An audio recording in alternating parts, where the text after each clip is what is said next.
Alors peut-être vous rappeler tout d'abord ce qu'est Starter Wallonia. Donc c'est le rassemblement des 12 structures d'accompagnement à l'auto-création d'emplois wallonne.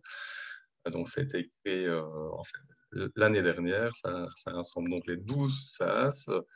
Et donc, ces structures qui permettent à des demandeurs d'emploi d'étudier leur projet d'entreprise via des formations collectives, un suivi individuel et un test de l'activité en bout de course. Donc, pour en savoir plus sur Starter Wallonia et diffuser l'information autour de vous, un site starterwallonia.be, également des réseaux sociaux, Facebook et LinkedIn. Alors, en général, les SaaS s'adressent à des entrepreneurs qui veulent créer leur entreprise individuellement, donc le plus souvent sous statut d'indépendant. Ici, on va s'intéresser à l'entrepreneuriat collectif et pas n'importe quelle forme d'entrepreneuriat collectif, même si on ne va pas être excluant, mais on va plutôt faire une focale sur l'économie sociale, un secteur particulier de l'économie, caractérise par une préoccupation pour l'humain et l'environnement, et donc une finalité de service à la collectivité plutôt que du profit et de l'intérêt privé, donc des entreprises rentables, mais qui rendent un service qui peut être de l'insertion socio-professionnelle, ça peut être par exemple le traitement et la collecte des déchets, leur revalorisation, là je pense à des ressourceries, mais ça peut être aussi des coopératives en circuit court qui développent des projets porteurs de sens. Donc, ce sens, il se trouve aussi dans le fait de prendre des décisions de manière démocratique, pardon, un humain, une voix. Et donc là, on voit que la dimension collective, qui est propre aussi à cet accompagnement spécifique, est forte dans l'économie sociale. Un autre principe fondateur est l'autonomie de gestion, donc l'indépendance dans le pilotage de l'entreprise, ainsi que la primauté du travail et des travailleurs sur le capital. Donc, comme on l'a dit tout à l'heure, des entreprises rentables, mais qui ne cherchent pas le profit, mais qui vont plutôt réinvestir dans l'outil de travail et dans le bien-être des travailleurs et la création d'emplois. Alors, en Belgique, ça représente 18 000 entreprises et un emploi sur 8. Donc, c'est un secteur dans lequel sont présentes les ASBL, les coopératives, également les mutuelles et fondations. Donc, on va s'intéresser plus particulièrement aux ASBL et coopératives aujourd'hui. C'est un secteur de l'économie qui est en pleine croissance et qui connaît même un certain boom et un regain de vigueur ces dernières années. Alors, c'est un domaine de l'économie où on peut retrouver toutes sortes d'entreprises dans plein de domaines différents. Là, on va s'intéresser aux 4 lauréats du prix de l'économie sociale l'année dernière pour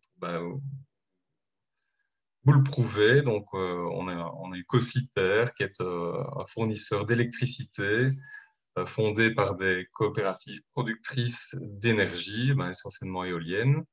Senior Montessori, qui forme des accompagnants, pardon, donc des personnes dans les soins de santé qui s'adressent aux personnes âgées avec une autre approche du vieillissement.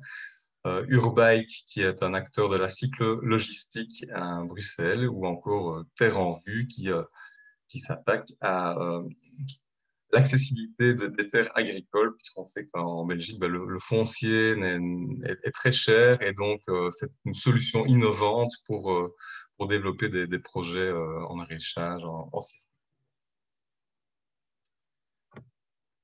Je vais vous poser une question, vous pouvez peut-être répondre dans le chat. Est-ce que vous êtes déjà impliqué dans un projet d'économie sociale, coopératif ou SBL? Et ou alors, est-ce que vous avez un projet de ce type? Et ce pourquoi vous êtes avec nous aujourd'hui?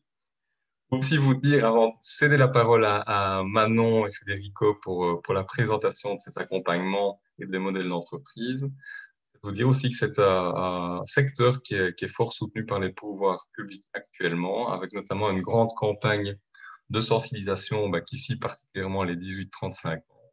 La campagne Notre Futur, justement, vous avez peut-être vu, entendu des spots dans différents médias. Vous pouvez retrouver tout ça sur le site économiesociale.be ou futur.économiesociale.be.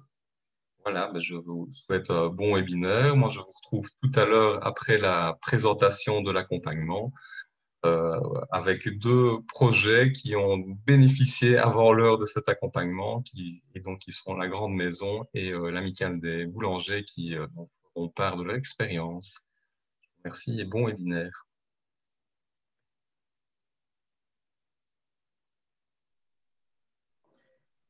Merci beaucoup, Grégory. Je prends donc la parole. Bonjour à toutes et tous. Moi, c'est Federico. Donc, on va parler maintenant de forme juridique. Donc, comment est-ce qu'on peut entreprendre? Disons que pour entreprendre, il y a deux possibilités. Il y a les entreprises personnes physiques. Donc, c'est l'entreprise individuelle qui est créée par une personne physique, dont la responsabilité est illimitée. Cela signifie qu'il n'y a aucune séparation claire entre le patrimoine privé de l'entrepreneur et le patrimoine de l'entreprise. On peut différencier deux types d'entreprises personnes physiques. Donc, c'est la but lucrative dans les indépendants et c'est sans but lucratif, le bénévolat. De l'autre côté, on a les entreprises personnes morales, donc qui permettent d'entreprendre à plusieurs, et c'est toute société, donc toute société une personnalité juridique, même si elle n'est pas une personne physique vivante qu'on peut toucher. Pour cette raison, elle est considérée comme personne morale. Cela signifie qu'elle a une personnalité différente par rapport à celle de ses fondateurs ou de ses propriétaires. Donc, une personnalité d'une société ne lui est pas attribuée automatiquement, mais il faut un acte de constitution, et donc, au fait, il faut que des statuts soient déposés.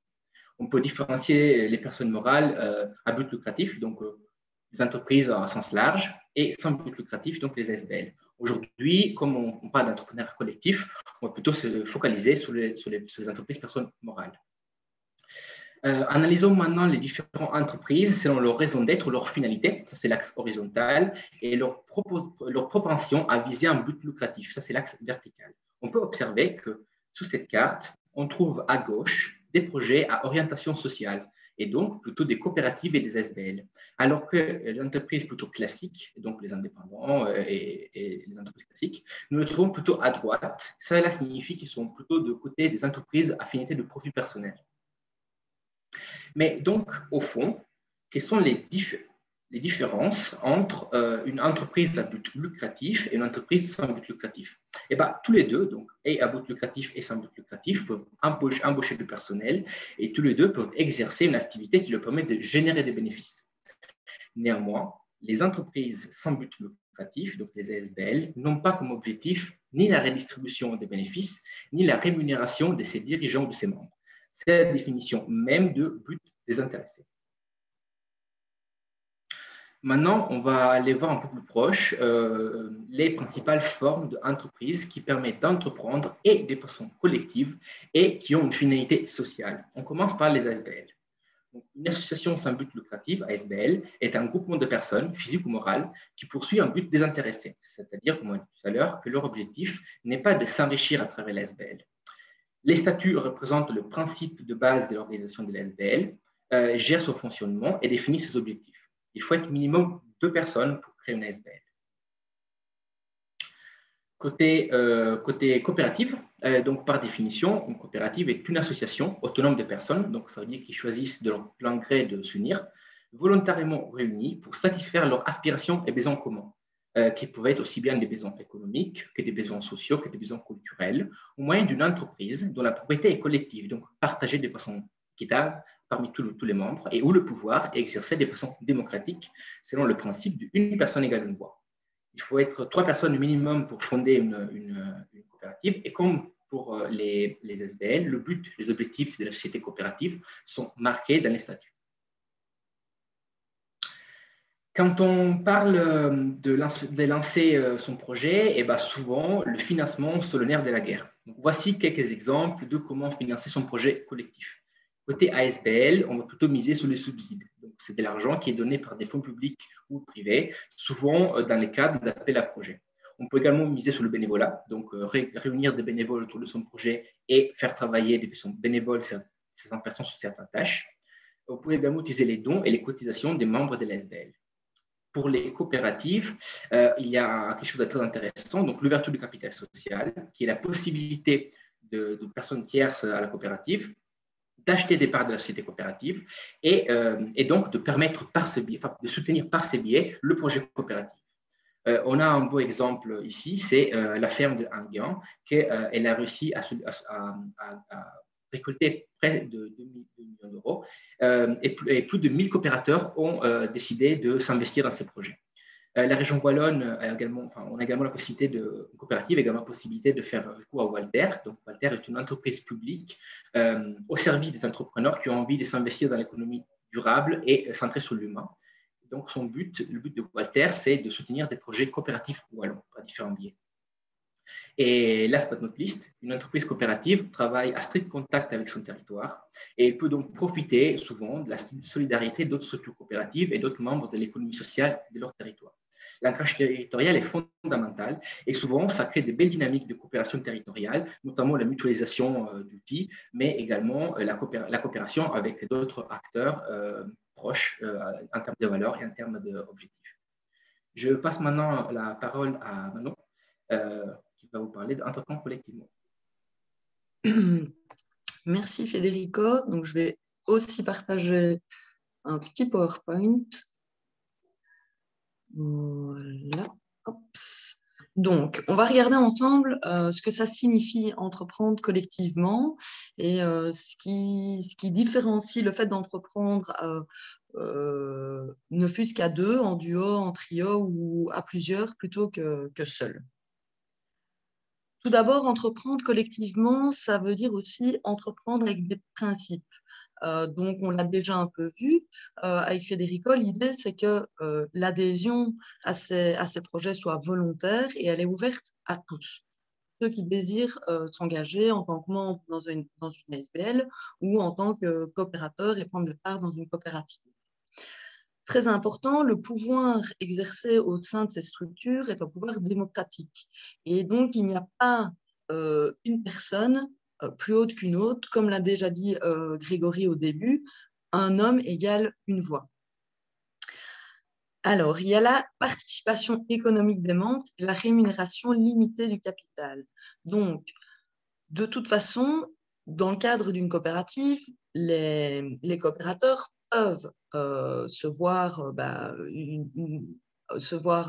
toucher une rémunération, mais celle-ci va être limitée parce qu'il y a le but de réinvestir une part des bénéfices qui vont être générés dans le projet de la coopérative. Évidemment, ce sont des structures qui sont autonomes et indépendantes. Elles ont aussi également un rôle bien souvent d'éducation, de formation et d'information auprès des citoyens, auprès de la société. Et il y a vraiment ce principe de coopération entre les coopératives. Il y a souvent des partenariats qui se font, etc. Et il y a un engagement envers la communauté, envers, les citoyens lambda. Quand on décide d'entreprendre collectivement, il y a vraiment toute une série de questions primordiales à se poser. Tout d'abord, ça va être quelle est la finalité de mon projet? Quelles sont les valeurs que je mets derrière ce projet? Quelle réponse est-ce que j'essaye ou est-ce que nous essayons auquel on essaye d'apporter une solution? Qu'est-ce qu'on a identifié peut-être comme besoin social qui n'est pas bien couvert actuellement? Ensuite, c'est de se dire, OK, mais j'essaye d'apporter cette réponse potentiellement à qui vont être les bénéficiaires de mon projet. Par après, le modèle économique. Est-ce que je vais plutôt vers une ASBL ou est-ce que je choisis aussi plutôt d'aller vers la coopérative? Comment est-ce que les bénéfices qui vont être générés dans ma structure vont être réinvestis dans les activités? Comment est-ce que je vais faire pour renforcer mon impact social avec ça? Et puis, très important, bien souvent, les projets, c'est pas bien souvent, c'est toujours les projets de l'économie sociale font particulièrement attention à ce que les parties prenantes soient entendues et qu'elles soient impliquées dans le projet afin de répondre au mieux à leurs besoins.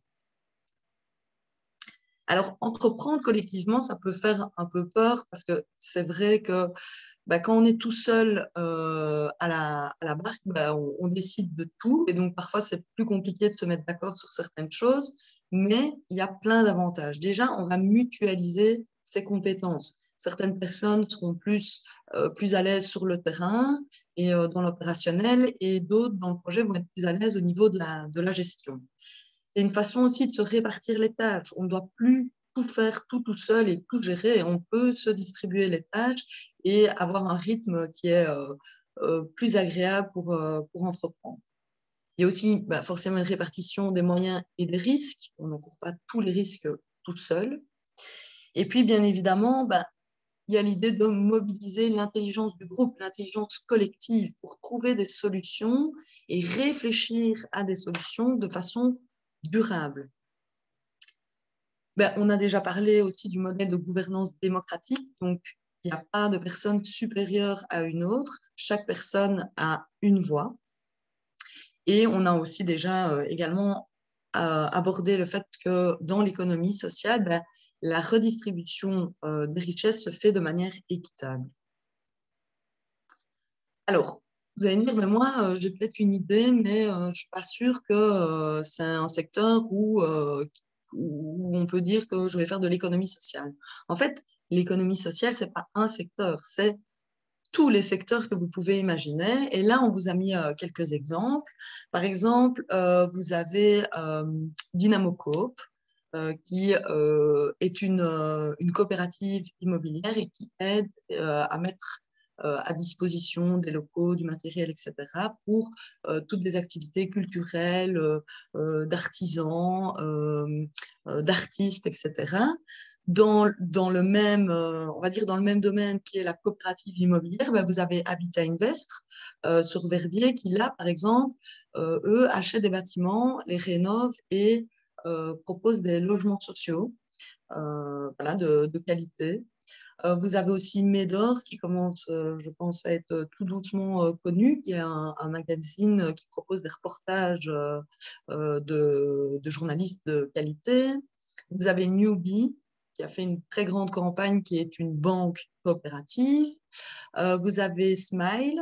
Par exemple, Smile, c'est un duo d'infirmières de rue qui vont en fait à la rencontre des personnes sans domicile fixe et qui vont leur fournir les premiers soins de nécessité.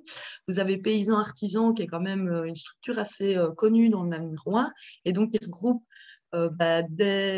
des producteurs, des agriculteurs et des consommateurs autour de la valorisation des produits alimentaires et leur commercialisation.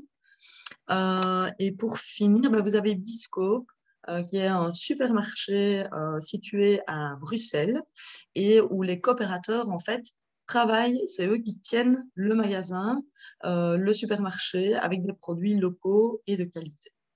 Donc, vous voyez, c'est vraiment hyper varié. Alors, je n'arrive pas à passer. Ah, voilà. L'accompagnement en lui-même. Donc, qu'est-ce que nous, on va vous proposer concrètement? Déjà, vous allez me dire, mais pourquoi me faire accompagner? Je sais ce que je veux faire. Voilà. En fait, vous faire accompagner, ça va vous permettre de bénéficier d'un encadrement et d'avoir un peu un regard extérieur. Ce n'est pas toujours évident quand on construit un projet déjà tout seul, ce n'est pas évident, mais en collectif, c'est bien parfois d'avoir une personne extérieure pour vous aider à vous recentrer et à vous challenger sur votre projet. Donc, on va voir avec vous les fondements du projet. Quelles vont être vos missions? Quelle est votre vision? Est-ce que la vision est la même pour tout le monde au sein du groupe? Quelles sont vos valeurs? On va vous aider aussi à lever les freins au niveau organisationnel et relationnel. Voilà, c'est pas facile d'entreprendre en collectif, donc il faut s'organiser pour que ça se passe au mieux. Et ça, dès le début, c'est toujours mieux de partir sur des bonnes bases. Donc, on va réfléchir avec vous comment vont se faire les prises de décision, la définition des rôles de chacun dans le collectif, la répartition des tâches. Et en fait, c'est vraiment toute une réflexion globale sur le projet. On va voir avec vous les aspects du collectif, mais aussi financiers, juridiques, quelle forme j'envisage pour mon projet et de gouvernance. Alors, concrètement, c'est un accompagnement qui est gratuit. Alors, pour en bénéficier, évidemment, il faut remplir certaines conditions. Il faut qu'au moins une personne dans le projet ait le statut de demandeur d'emploi. Donc, ça, c'est la première condition. Et qui souhaite, vous pouvez être aussi demandeur d'emploi et tout seul et souhaiter développer un projet collectif, mais vous n'êtes pas encore le collectif. Ou alors, vous êtes un collectif qui est déjà constitué et parmi ces membres du collectif, il y a un demandeur d'emploi. Donc, nous, on va viser à accompagner, pas que, mais on essaye ici en tout cas de mettre vraiment l'accent là-dessus, les projets collectifs qui ont une plus-value sociale, sociétale, avec quand même une vocation économique. Alors, qu'est-ce qu'on entend derrière vocation économique? Ça peut être tout simplement que le demandeur d'emploi qui est impliqué dans le projet souhaite créer son emploi au travers de ce projet. Alors, comment vous inscrire ou du moins nous expliquer votre projet si vous êtes intéressé par l'accompagnement? Donc là, vous avez un petit lien qui vous renvoie en fait sur le site de Starter Wallonia et c'est un petit formulaire en ligne qu'il suffit de compléter et là, quelqu'un de chez nous prendra contact avec vous. Donc, l'accompagnement, par qui il est réalisé? En fait, il est réalisé par une des 12 SAS. Alors, SAS, on l'a déjà dit, c'est les structures d'accompagnement à l'autocréation d'emploi et une des agences conseils en économie sociale sur le territoire wallon. Et donc, on utilise l'expertise des deux structures à votre service. Donc, il y a vraiment une prise en charge individuelle du porteur de projet qui va être référent. Ça va plutôt se faire au sein de la SAS et une prise en charge du collectif qui va se faire via l'agence conseil. Évidemment, les deux structures collaborent et suivent le projet côte à côte. Donc, l'idée, c'est de construire votre projet et votre collectif en même temps, d'acquérir un peu une posture de gestionnaire pour le porteur référent du projet et en plus, par après, vous allez pouvoir tester votre activité. On a également, et on le verra après, toute une liste de formations pour vous aider à monter en compétences parce que démarrer un projet de la sorte, ça ne se fait pas du jour au lendemain. Donc, en plus de cet accompagnement en double, comme je vous disais, vous avez une période de test. Via quoi? Via une couveuse ou une coopérative d'activité. Alors, qu'est-ce que c'est? Qu'est-ce que ça veut dire? C'est-à-dire que grosso modo, nous, on va vous têter notre numéro d'entreprise, la couveuse ou la coopérative d'activité, et vous allez pouvoir utiliser ce numéro d'entreprise pour tester votre activité. Donc, vous n'allez pas devoir faire toutes les démarches comme si vous alliez réellement créer la structure, etc. Et donc, durant cette phase de test, vous pouvez vraiment tester, voir si ça fonctionne. Si ça ne fonctionne pas, il n'y a aucun souci.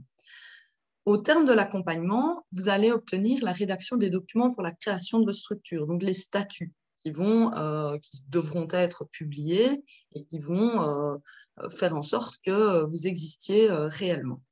On va rédiger avec vous un business plan pour expliquer en fait tout le projet et toute la réflexion qu'il y a eu derrière le projet et le plan financier pour voir si le projet est économiquement viable. On va aussi vous aider, une fois que vous êtes lancé, on ne va pas vous abandonner, on va vous aider à la recherche au niveau des financements. Et on va également aider le futur gestionnaire de la structure et l'aider dans son rôle au quotidien. Et on est évidemment là encore pour le collectif si besoin. Alors, je vous parlais d'un plan de formation. Donc, les dates précises arriveront, à mon avis, courant de l'été. Ça se déroulera, je vais dire, entre, je crois, octobre et décembre. Je n'ai pas toutes les dates en tête. Mais voilà un peu les thèmes qui seront abordés durant ces formations-là. Ce sont des formations soit d'une journée ou d'une demi-journée qui sont données soit par des accompagnateurs des SAS ou des agents de conseil, parfois en binôme, parfois seuls. Et voilà les thèmes. Donc, vous avez testé son projet collectif via une SAS, les bases d'un projet collectif, l'engagement des parties prenantes, la gouvernance, comment prendre des décisions et fonctionner ensemble, l'ASBL et les coopératives, les aspects juridiques et obligations légales, quelles sont les différences, quelles sont les ressemblances, comment je m'inscris dans le collectif au niveau des statuts en jeu, les obligations du travailleur indépendant ou du gérant de société, les collaborateurs des structures collectives, donc le cadre réglementaire, les statuts du travail, la place du volontariat. Et puis, vous avez le suivi post-création, donc comment monitorer mon activité et la gestion de mon statut personnel dans le collectif. Voilà. Alors, je pense qu'on va regarder s'il y a quelques questions et qu'on va prendre le temps d'y répondre. Et c'est Justine qui va nous en faire part. Oui, alors il y a une question de Madame Koros-Mezey. Elle demande si, par rapport à cet accompagnement, qu'est-ce qu'on entend par rapport au statut de demandeur d'emploi? Est-ce que c'est être inscrit au Forum ou être demandeur d'emploi avec une rémunération de l'ONEM? Donc, non, simplement être inscrit comme demandeur d'emploi. Il n'y a pas l'obligation d'avoir la rémunération de l'ONEM. Voilà, donc c'était la seule question qu'on avait. Maintenant, n'hésitez pas si vous avez d'autres questions. Le module questions-réponses est vraiment là pour ça. Merci Justine. Et alors, je vais céder la parole à Grégory qui va nous faire part des témoignages des deux structures. Voilà, merci Manon, merci Federico et Justine. Donc, on a invité 3 témoins. Tout d'abord, Duo, la Grande Maison, qui est un projet de nature culturelle et créative. Vous me corrigerez d'ailleurs, Marianne, et également Quentin pour l'Amicale des boulangers, qui, comme son nom l'indique, est une boulangerie qui est coopérative. Donc voilà, honneur aux dames, va-t-on dire. Est-ce que vous pouvez vous présenter la Grande Maison, votre parcours à vous, qui vous a motivé à vous réorienter à un moment dans votre carrière et comment est-ce que vous êtes rencontrés, comment vous en êtes arrivé à entreprendre à deux? Avec plaisir. Grégory, est-ce que tu autorises mon partage d'écran? C'est notre ami Pierre-Yves qui va le faire. Je pense qu'il n'y a pas de problème pour cela. Ça marche. Non.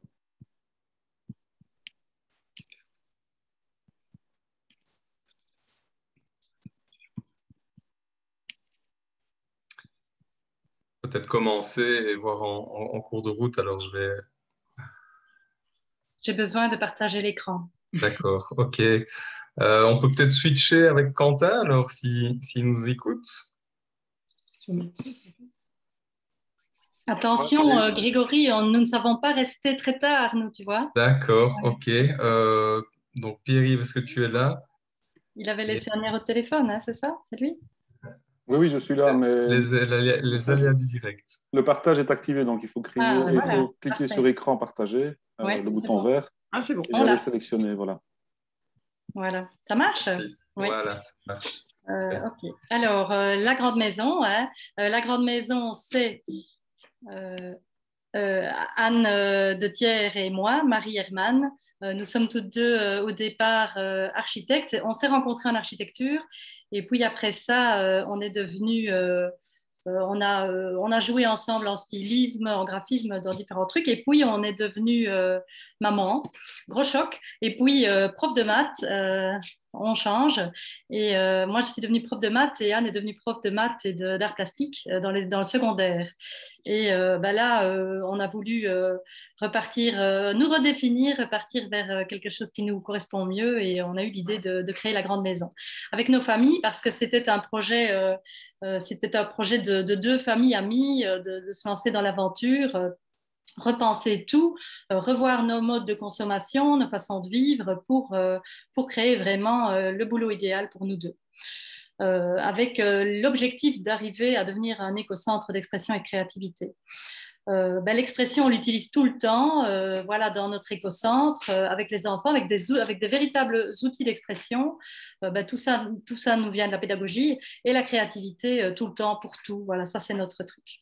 On est tout le temps là, nous, à la Grande Maison, mais on est aussi très nombreux parce qu'on a constitué un RAC, un réseau d'action créative qui permet, si toi, Greg, si tu viens échanger un savoir-faire, eh bien, tu récupères du temps pour toi ou pour offrir à quelqu'un. Et c'est comme ça que plein de gens débarquent à la Grande Maison pour venir transmettre des recettes en cuisine ou des trucs en couture ou des astuces en peinture ou utiliser un outil, faire de la musique pour nous. Enfin voilà, un monde un peu de partage. Des gens viennent lire des histoires, des gens viennent nous montrer du matériel de fou. Des gens viennent faire des photos à la grande maison, des gens viennent poser pour mettre en valeur les œuvres d'art qui ont été faites par les usagers de la grande maison, ou des gens viennent exposer leurs œuvres d'art à la grande maison, ou des gens viennent participer au chantier. Et à chaque fois, le principe, c'est si tu viens passer 1h30 avec nous, tu récupères du temps pour toi ou pour offrir à tes enfants ou pour suspendre pour les enfants du foyer des femmes battues ici à Malmedy. Et donc, on s'est retrouvés avec nos valeurs. Les valeurs, c'est l'écologie, c'est ça qui nous a vraiment reliés depuis toujours, la sensibilisation et l'action sur le respect de l'environnement, le bien-être individuel, la rencontre de l'autre, la manipulation. Voilà, on est low-tech en énergie parce qu'on aime bien habituer les enfants à manipuler un maximum de trucs. L'autonomie, on est en autonomie ici. La responsabilisation avec les méthodes Freinet et Makarenko. On laisse de la place et du temps à la curiosité. On trouvait que l'enseignement secondaire ne trouvait pas ce temps à la curiosité. On laisse aussi les enfants manipuler l'espace et on essaye de faire en sorte que l'espace soit au service de l'activité et qu'on ne subisse pas tout le temps l'espace. Voilà, ça c'est un vieux reste de l'architecture. On essaye aussi dans la région de lutter contre les stéréotypes liés au genre. La fille peut aimer la menuiserie, le petit mec peut aimer la couture. Voilà, ça c'est un vrai problème chez nous à Malmedy. Et alors, on fait tous nos ateliers en intergénérationnel pour intégrer les aînés à tout moment et pour intégrer les personnes différentes avec 2-3 partenariats. La Grande Maison, c'est un écocentre d'expression et de créativité avec des activités pour les familles, les mercredis après-midi avec des ateliers multitechniques, art plastique multitechnique. Les jeudis après l'école, là, on est sur l'atelier textile et l'atelier art plastique. Et les vendredis après l'école aussi, l'atelier art plastique, l'atelier cuisine aussi, les vendredis après l'école, voilà, toutes sortes d'activités.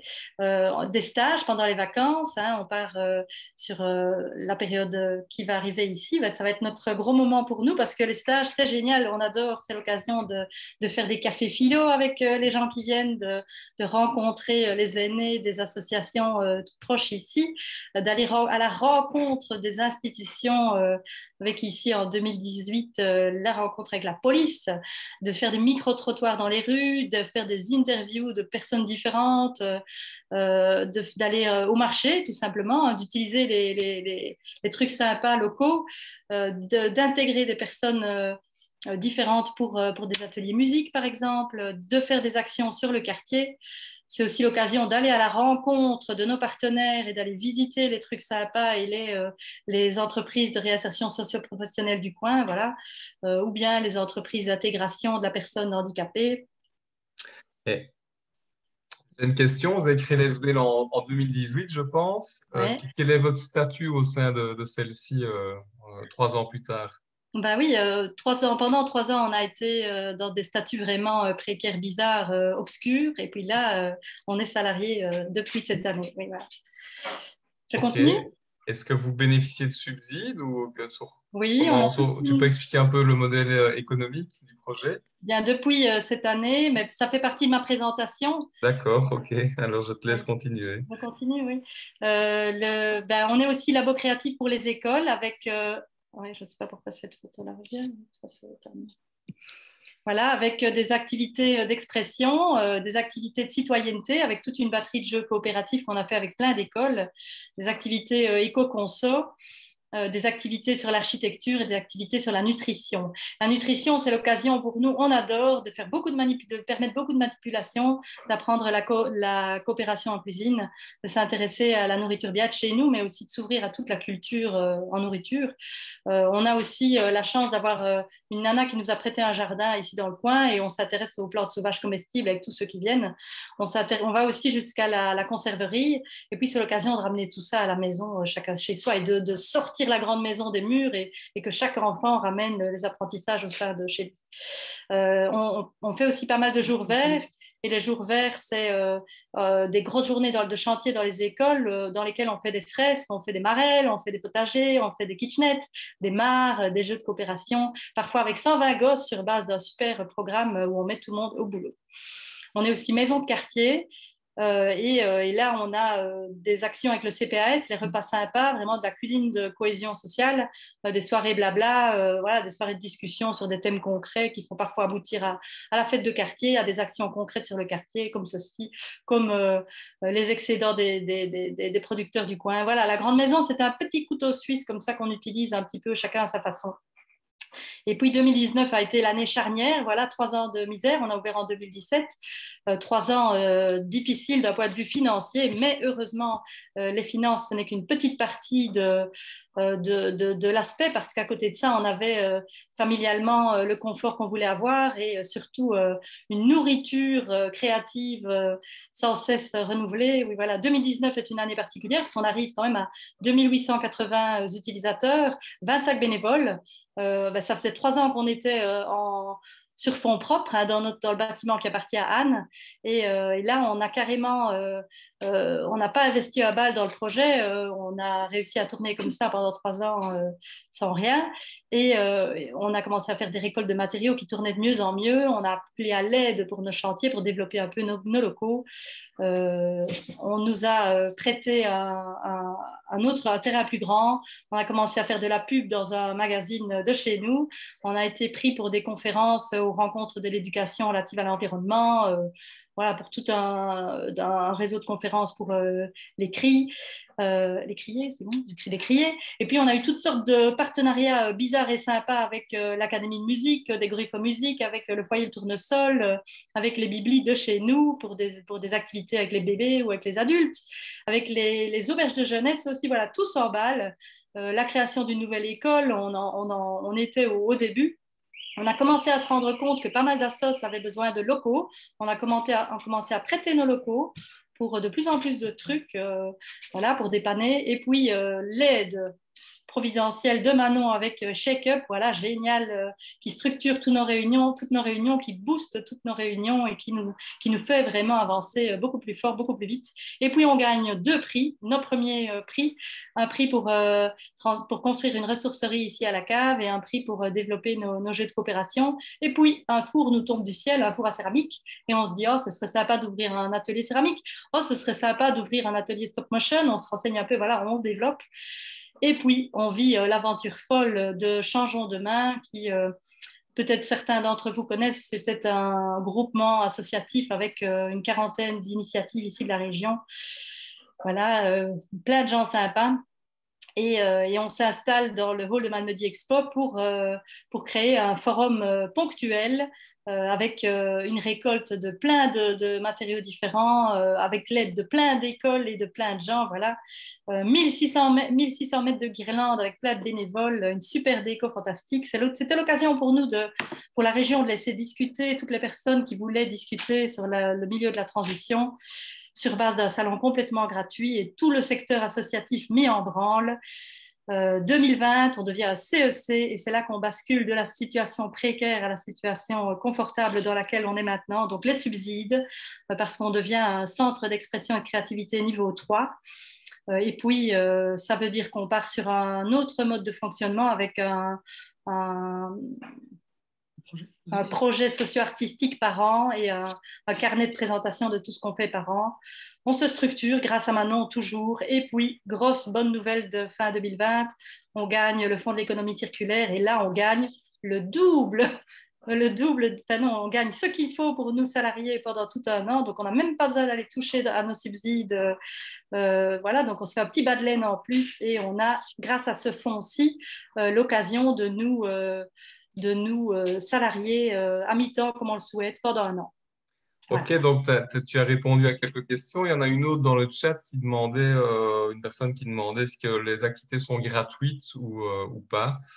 Il y a des activités payantes, il y a des activités gratuites, il y a des systèmes pour réduire les prix, il y a des systèmes, voilà, il y a toute une brochette de...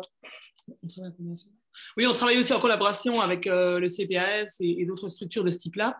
Et donc, du coup, on a mis des choses en place. On propose des activités pour des publics précaires, pour des publics différents.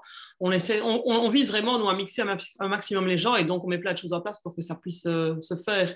Et c'est vrai qu'on a la possibilité chez nous donc d'avoir des activités vraiment à différents tarifs. et aussi de s'impliquer, comme Marie disait tout à l'heure, en temps pour pouvoir récupérer alors finalement du temps dans les ateliers.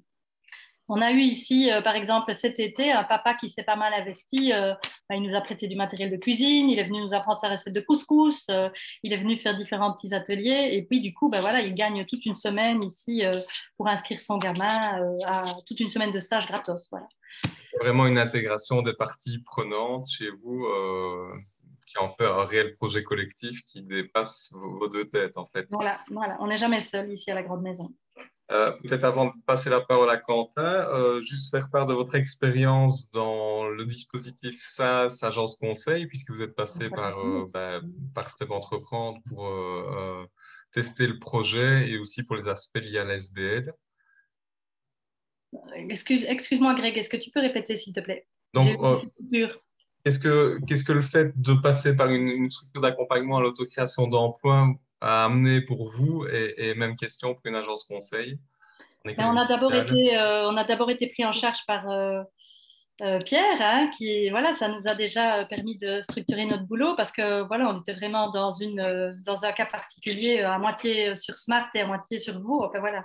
Moi, j'ai été prise dans l'accompagnement MEPAAN, une situation un peu complexe. Et puis après, on a fonctionné avec Carla, qui elle, voilà, là c'était le rythme, on se voyait une fois par mois, c'était très confortable de pouvoir avoir comme ça beaucoup de soutien et beaucoup d'aide dans notre structuration par rapport à la comptabilité, par rapport à des trucs très sérieux. Ensuite, on a voulu continuer et on a demandé tout simplement à Carla si elle ne voyait pas comment on pourrait trouver un moyen de continuer ensemble, parce qu'on se rend compte que ces moments-là nous font vraiment beaucoup de bien pour avancer. Et elle a trouvé la solution Manon avec le projet Shake Up qui nous permet comme ça à chaque fois, avec un rythme de nouveau assez régulier, de continuer à réfléchir pour ne pas rester la tête dans le guidon et sortir voilà, se désorganiser parce qu'on n'a pas le temps de réfléchir à l'organisation. Et c'est vrai que ces rendez-vous-là nous font beaucoup de bien. Oui, puis au-delà de ça, moi je trouve que l'accompagnement dont on a bénéficié, que j'ai bénéficié grâce à Marie, je trouve que quand on se lance comme ça, on est une jeune initiative, on a plein d'idées, on a envie de faire des choses. Enfin, je veux dire, on partirait dans tous les sens. On a de l'énergie, on a des projets. On a vraiment besoin. Je trouve que nous ici, en tout cas, on a vraiment eu beaucoup de bénéfices à travailler avec vous, parce que déjà simplement de savoir se structurer, trouver, ne serait-ce que de savoir ce qu'on devait faire, quoi, parce que c'est vraiment pas facile de trouver les infos. Déjà, rien que ça, moi, je trouve, de pouvoir se dire, bon, maintenant, comment est-ce qu'on fait, comment est-ce qu'on s'organise, on commence par quoi, et rien que tout ça, je trouve, de pouvoir avoir des gens qui nous aident à le faire, et de se projeter, d'anticiper aussi, et de planifier toutes ces choses-là, c'est vraiment génial, quoi. Et puis, on n'avait parfois pas le recul aussi, et Carla et Manon avaient la franchise de voir les choses, de parler simplement des choses qu'on ne voyait pas et de nous mettre en face de la réalité et de nous faire avancer beaucoup plus vite. Ok, super, merci. On va passer la parole, mais il y a peut-être des questions, Justine. Il y a une dernière question qui est n'êtes-vous pas à la recherche permanente de subsides locaux et ou régionaux afin de pérenniser l'emploi à long terme? Ici, on a une pérennité à long terme puisqu'on est devenu un CEC, donc c'est des dossiers qui se renouvellent tous les 5 ans, mais autant c'est difficile d'en devenir un, si on arrive à maintenir la qualité du projet, ce qu'on compte bien faire, je pense qu'on va rester un CEC, donc on a déjà, grâce à ça, la pérennité à long terme. Mais c'est vrai, moi je fais un appel à projet par semaine, quoi, hein, mais là, ce n'est pas pour pérenniser nos salaires, c'est pour développer des projets. Voilà. Merci. Merci aussi. Ok. Quentin, est-ce que tu es toujours là? Je pense que oui. Voilà. Oui, je suis là. Donc, est-ce que tu peux nous présenter l'Amicale des boulangers? Comment est né le projet? L'Amicale des boulangers, c'est né d'une rencontre de 3 personnes qui voulaient se réorienter professionnellement. On avait tous en commun la passion du pain. Sur base de ce projet-là, on a voulu aussi y attacher des valeurs, un certain nombre de valeurs, et participer principalement au redéploiement à notre petite échelle au redéploiement d'une filière de céréales panifiables en Wallonie. Et en dehors de ça, pour tout ce qui est aussi les produits et autres, essayer de travailler au local pour essayer d'aider au redéveloppement de filières au niveau de la production dans l'agriculture près de chez nous. À côté de ça, on a aussi voulu créer un lieu, c'est-à-dire une boulangerie de quartier, intégrée dans son quartier, qui participe aux activités du quartier, qui essaye d'être accessible à tous un maximum. Donc, on a pour objectif de proposer des produits qui sont accessibles à toutes les bourses et à tout le monde. Et aussi développer l'idée du goût, donc tout ce qui est le pain tel qu'on le fait, c'est du pain au levain, donc il y a un caractère, un type qui respecte les farines, qui respecte leur goût, et pour le moment, voilà, depuis 3 ans maintenant qu'on a commencé, voilà, on est content des retours. Je pense qu'on a réussi vraiment à fidéliser toute une partie des personnes du quartier qui viennent et qui reviennent et qui ont découvert une nouvelle façon de consommer le pain et d'autres produits aussi. Vous êtes combien de coopérateurs au sein de l'amicale? Donc, on est 3 fondateurs et puis alors, on a toute une série de personnes qui ont participé à une levée de fonds pour financer notre installation qui a eu lieu il y a quelques mois. Là, ça fait 1 an qu'on travaille à notre déménagement. Et il y a quelques mois, on a déménagé et c'est avec l'argent des coopérateurs et l'aide de Walter qu'on a réussi à installer un nouveau four, du matériel, une chambre froide, etc., qui nous permet de travailler dans des conditions idéales, on va dire. Le plus d'avoir entrepris à 3 plutôt que de vous être lancé chacun dans votre coin? Je pense que c'est la complémentarité, le fait de pouvoir agir un peu sur tout, de penser à différents points de vue en fait, qui se complètent. Donc nous, on ne se connaissait pas beaucoup au départ, quand on a lancé la coopérative. Moi, j'ai rencontré Agnès en cours et Philippe aussi, d'ailleurs, en cours de création. Donc c'est vraiment, on se connaissait pour ainsi dire pas quand on a commencé. Et ce qu'on a pu voir, c'est que chacun a sa vision en fait d'un projet, et alors bon, c'est parfois compliqué, mais en tout cas, les avantages, c'est cette complémentarité, c'est cette multiplication des points de vue qui amène vers quelque chose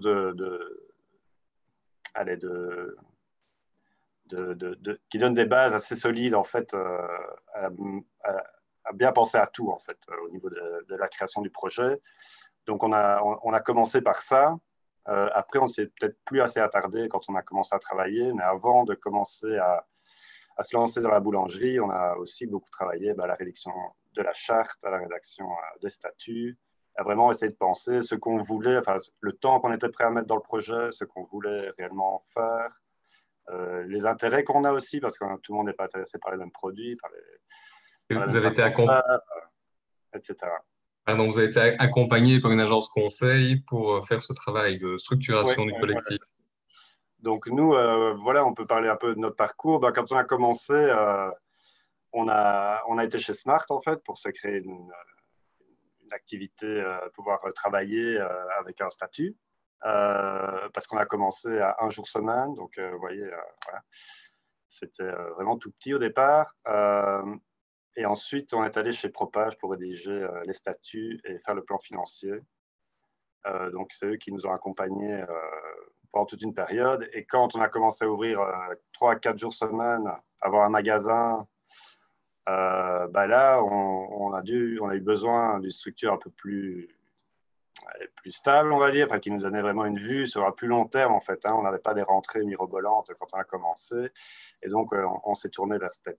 Et là, on a eu un accompagnement qui nous a permis, en fait, de mieux visualiser nos chiffres, de mieux se rendre compte de la réalité et de savoir si c'était vraiment pérenne dans le temps le modèle qu'on avait écrit, parce qu'on a commencé très vite à produire du pain, à ouvrir notre atelier.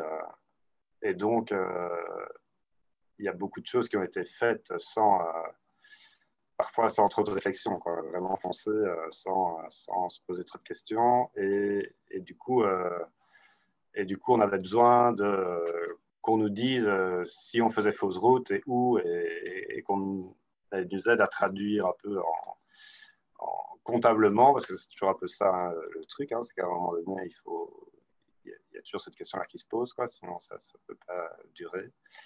Et donc, c'est pour ça qu'on s'est tourné vers STEP et qu'on a pu profiter d'un accompagnement jusqu'à la création de la coopérative, quoi. Ça a duré 1 an chez STEP, plus 1 an ou 2 avant avec Sparte et Propage.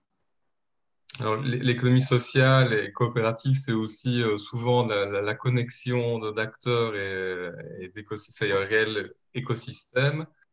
Je pense que vous avez bénéficié récemment de l'aide de Dynamo et du comptoir de ressources créatives aux ateliers d'ONI auparavant. Est-ce que tu peux peut-être un peu en parler?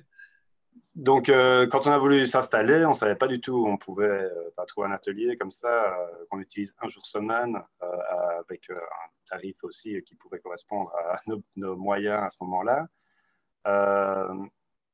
Donc, on a un peu été voir à gauche, à droite, on a un peu visité différents lieux, mais à chaque fois, il y avait des aménagements à apporter, des choses à transformer. Ce n'était pas tout cuit comme ça, on n'avait pas un atelier qui était prêt, il ne suffisait plus qu'à venir faire du pain.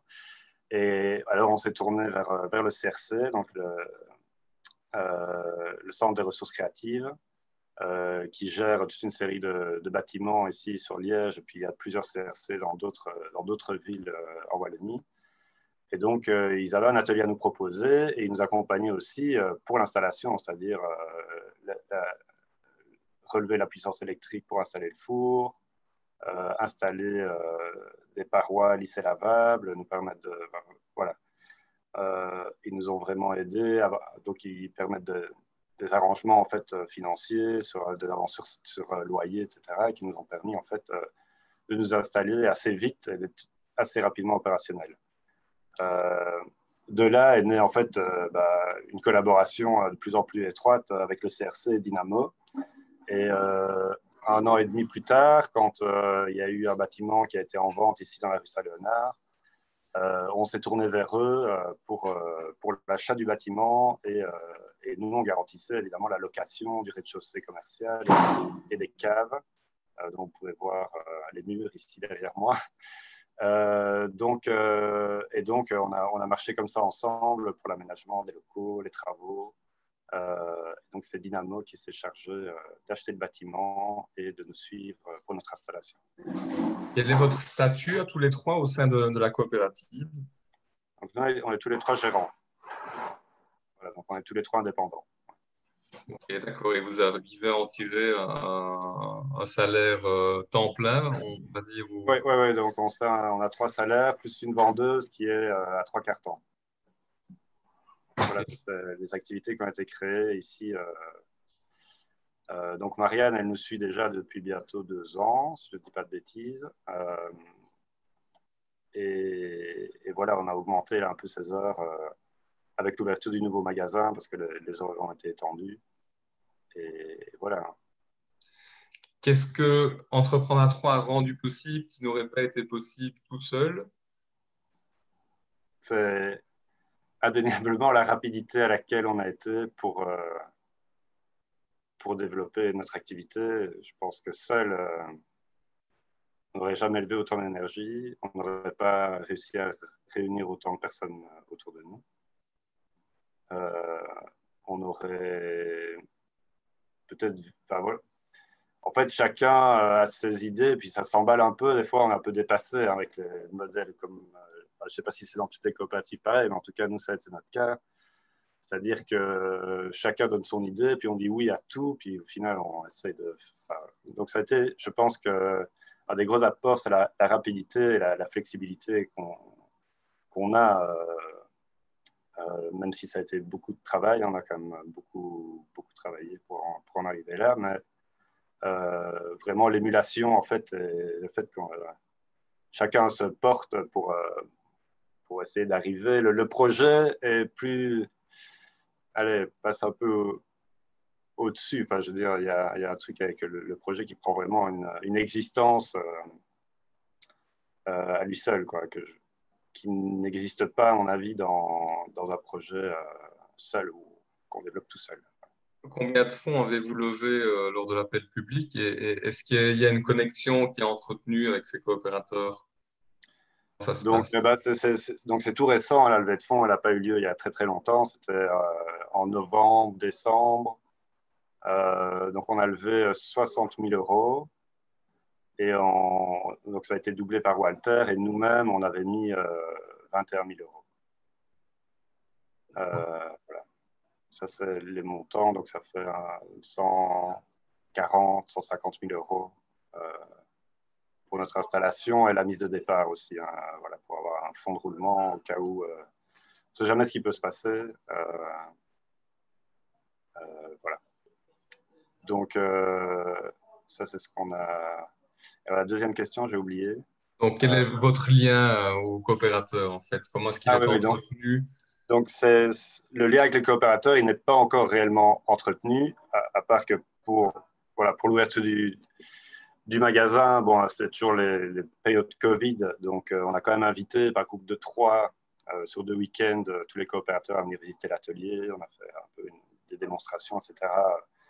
pour eux. Est prévu d'aller à la ferme qui produit une de nos farines pour aller les visiter.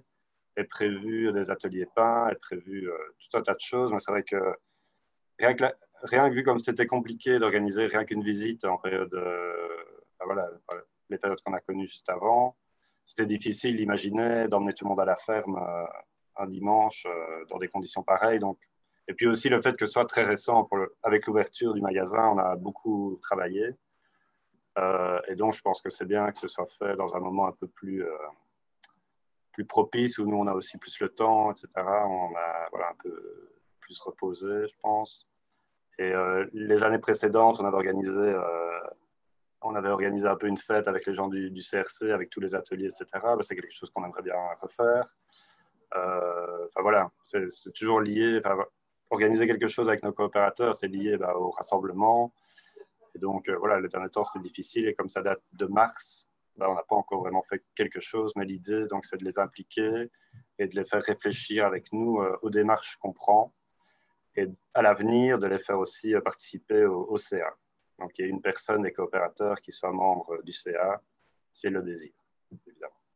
Ok, merci. Alors, on a vu Justine réapparaître tout à l'heure. J'imagine qu'elle revient avec quelques questions. Oui, il y avait une question, mais je pense qu'on en a déjà un peu parlé. Donc la question, c'était du coup, est-ce que vous avez fait un appel à part de coopérateurs? Oui.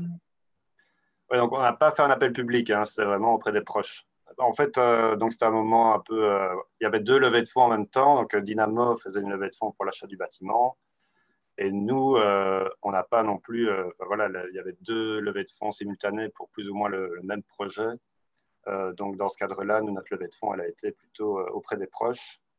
Et on était on ne s'est pas du tout attendu à ce que ce soit autant.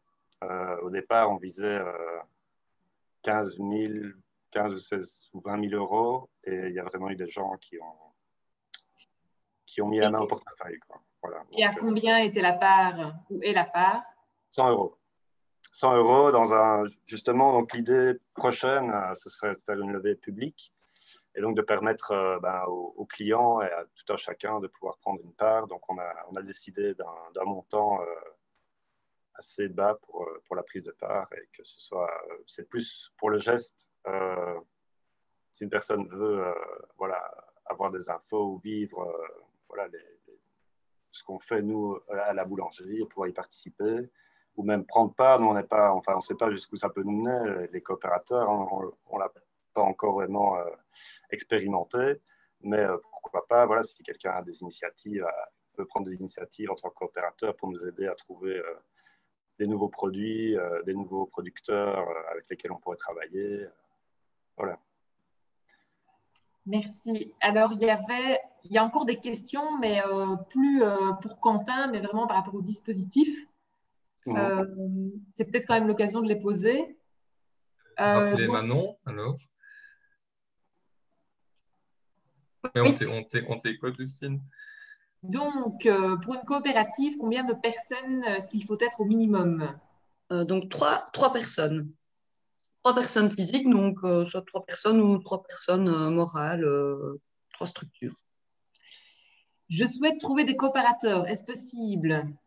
Oui, d'abord, peut-être parler autour de soi de son projet. C'est une première chose. Alors, il y a parfois des démarches comme le pitch.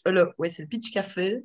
C'est bien ça, hein, Greg? Je ne me trompe pas. Oui, c'est bien ça. Et Ouais, d'ailleurs, on a une annonce à faire en fin de voilà. webinaire. Si vous êtes dans un projet de nature agricole, il y a une soirée le 26 août pour chercher justement. Soirée projet cherche associé thématique agricole le 26 août. On va mettre le lien dans le chat si ça vous intéresse. Et donc, le pitch café, qu'est-ce que c'est? C'est organisé par le comptoir des ressources créatives et c'est justement ce genre de soirée où on vient pitcher, donc expliquer en quelques minutes son projet et où les gens dans la salle, par après, peuvent venir vous trouver. Il y a vraiment un moment qui est organisé, vous vous mettez autour d'une table et les personnes qui sont possiblement intéressées peuvent venir vous trouver, discuter et s'impliquer avec vous autour de votre projet. Alors, est-ce qu'un étranger est éligible à cet appel à projet? Oui, donc il faut en tout cas, donc, un étranger peut être éligible au niveau comme demandeur d'emploi, mais franchement, je conseille de se renseigner auprès du Forum parce que c'est vraiment du cas par cas. Et est-ce qu'il est possible de collaborer avec des structures des pays du Sud? Je vois que Pierre-Yves souhaite intervenir, donc je vais laisser Pierre-Yves répondre. Non, je dis juste qu'on y répond en direct. Vas-y, Ah vas-y. oui, ok, pardon. En fait, oui, mais ce qu'il y a, c'est que votre structure juridique va devoir être installée en Belgique, quoi. Et alors, une dernière réflexion. Beau projet, cette grande maison, dans son côté sociétal, partage, proximité, mais toujours à la recherche de subsides pour en vivre. Est-ce le but d'entreprendre en collectif? Le service d'accompagnement SAS ne doit-il pas être à un certain moment mettre l'accent sur la possibilité de vivre de son projet sans perfusion régionale? Peut-être que la grande maison est la personne la mieux placée pour répondre à cette question. En fait, voilà, donc nous, pendant, on va dire, les 2-3 premières années, on a vraiment essayé de travailler. On voulait rester, comme on disait, libre, on voulait ne dépendre de personne, n'avoir de compte à rendre à personne. On a vraiment essayé de fonctionner comme ça. Et puis, on s'est rendu compte que pour pouvoir fonctionner comme ça, il fallait avoir des tarifs déjà assez élevés. Et comme on avait vraiment un projet d'inclusion sociale, on s'est dit, ben voilà, c'est l'un ou l'autre, quoi. On ne peut pas faire de l'inclusion sociale et travailler pour gagner notre vie en espérant gagner de l'argent de ce qu'on fait.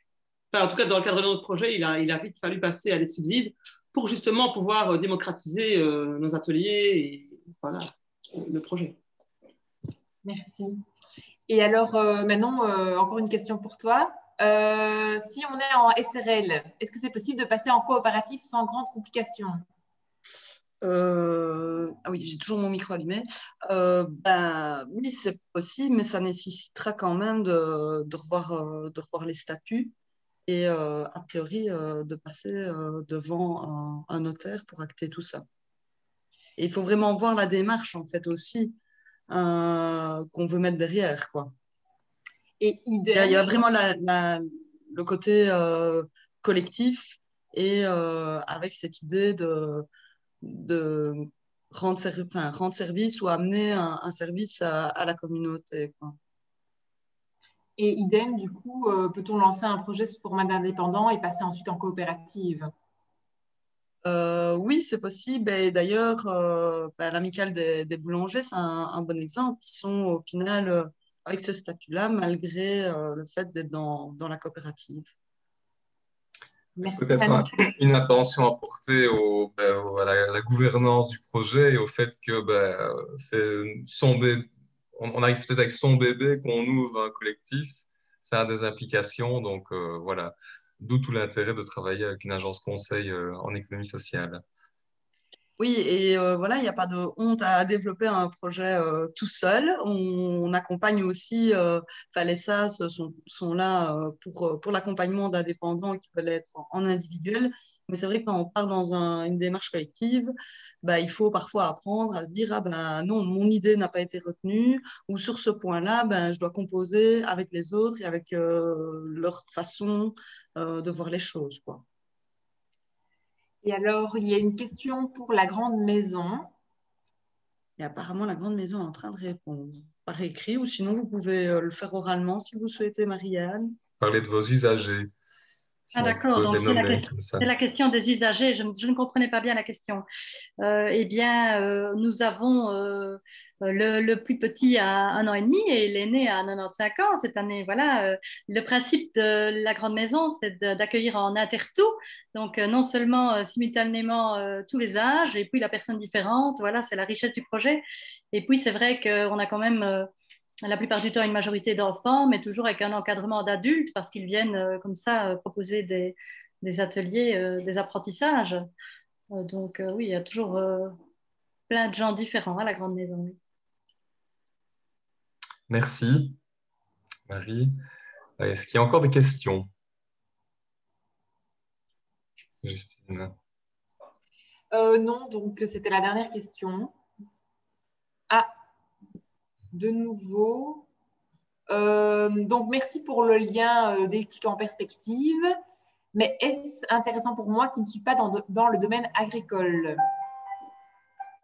Et donc là, oui, c'est vraiment une soirée sur la thématique agricole. Donc, a priori, si ce n'est pas un projet de cette nature-là, dans ce domaine-là, c'est peut-être moins intéressant, effectivement. Mais ça vaut peut-être la peine de se connecter aussi à d'autres personnes pour vivre cette expérience et comprendre un peu le mood coopératif aussi. Oui, et c'est vrai que dans ce cadre-là, ben moi, je m'orienterais plutôt vers les soirées de pitch qui sont organisées par le compteur des ressources créatives. Et je ne sais, je n'ai pas l'info, j'avoue, de quand a lieu la prochaine, parce qu'avec le Covid, tout ça a été un peu chamboulé.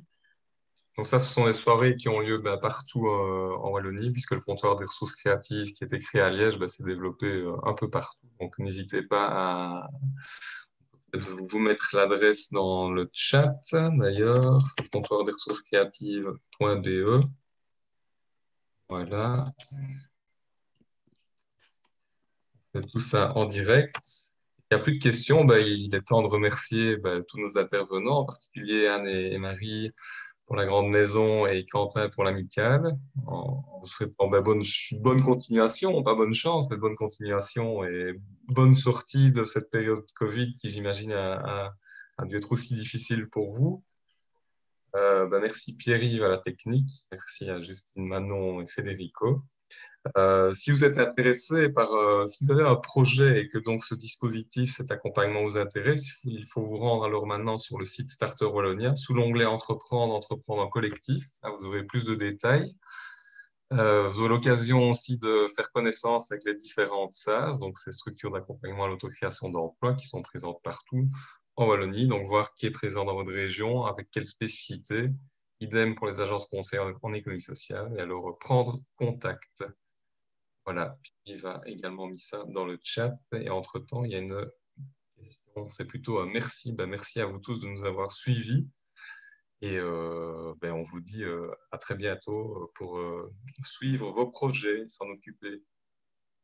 Merci Greg. Voilà, à bientôt. À bientôt. Merci beaucoup. Au revoir.